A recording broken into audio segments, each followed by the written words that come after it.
Bonjour à tous et bienvenue sur ma chaîne YouTube. Aujourd'hui, je vais vous présenter un plat coréen, le Sukkat Doenjang Mushim. Il s'agit en fait d'un plat à base de feuilles de chrysanthème comestibles et de pâte d'haricots fermentées, le doenjang que vous connaissez certainement sous le nom de miso. Et c'est une recette très simple à faire qui ne demande que de très peu d'ingrédients. Et sinon pour la recette, c'est tout de suite.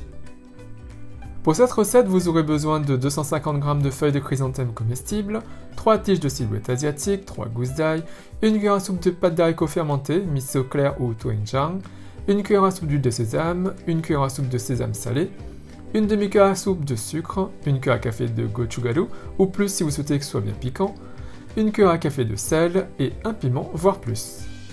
Donc tout d'abord, on va rincer nos feuilles de chrysanthème.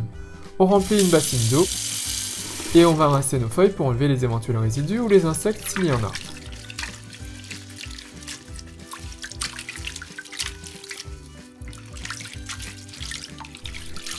Voilà.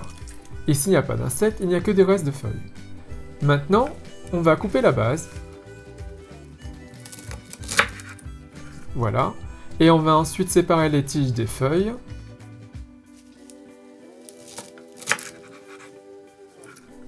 Et on détaille en tronçons si vous souhaitez avoir des petits tronçons.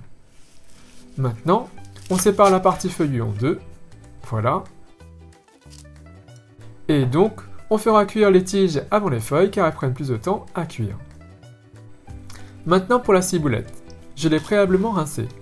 On coupe la base et on détaille en tronçons. Et on va émincer le tout.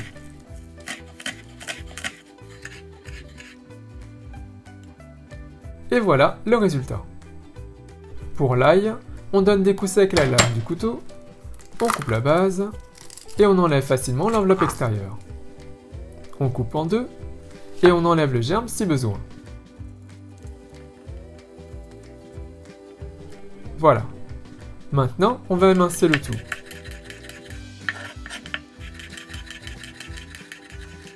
Puis, on va hacher le tout finement. Et on le fait pour toutes les gousses d'ail. Et voilà les résultats pour nos 3 gousses d'ail. Maintenant, faites chauffer un grand volume d'eau dans une casserole et mettez le feu à feu fort. On ajoute le sel et dès que ça frémit, on rajoute les tiges, car ça prend plus de temps à cuire. Et on attend. Ensuite, à petite ébullition, on ajoute les feuilles.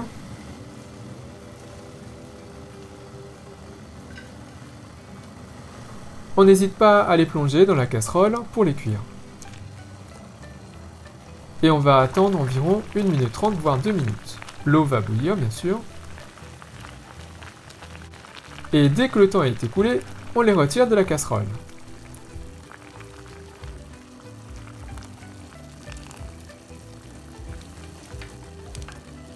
Donc on enlève tout.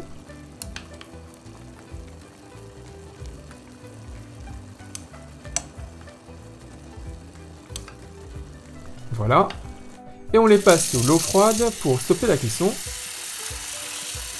Et si vous aviez des glaçons, vous auriez également pu les déposer directement dans l'eau avec les glaçons, et ça permettra de fixer la couleur verte.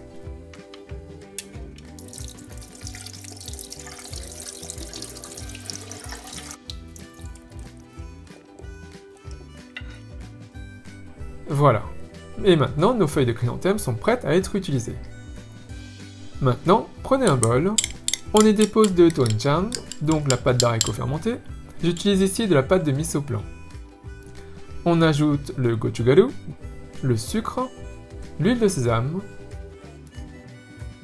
l'ail, et on mélange le tout.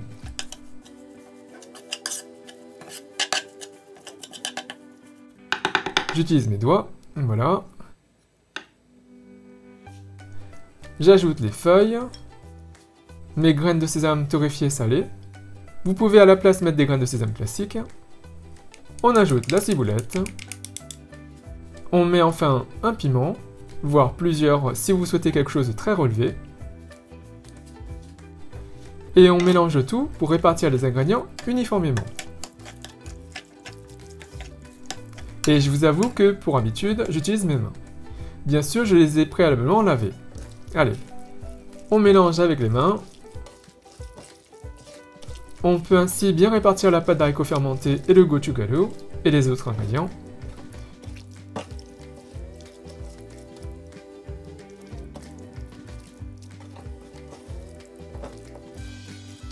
Et voilà, votre sokat doenjang mushim est prêt. Avec du riz blanc et la sauce, c'est juste un délice. Et maintenant, le petit test.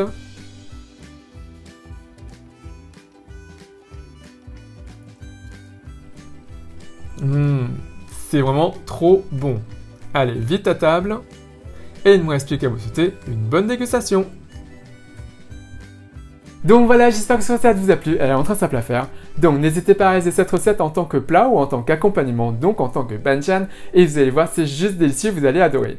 Et bien sûr, si vous réalisez cette recette, n'hésitez pas à me laisser un commentaire juste en dessous, à me dire ce que vous avez pensé.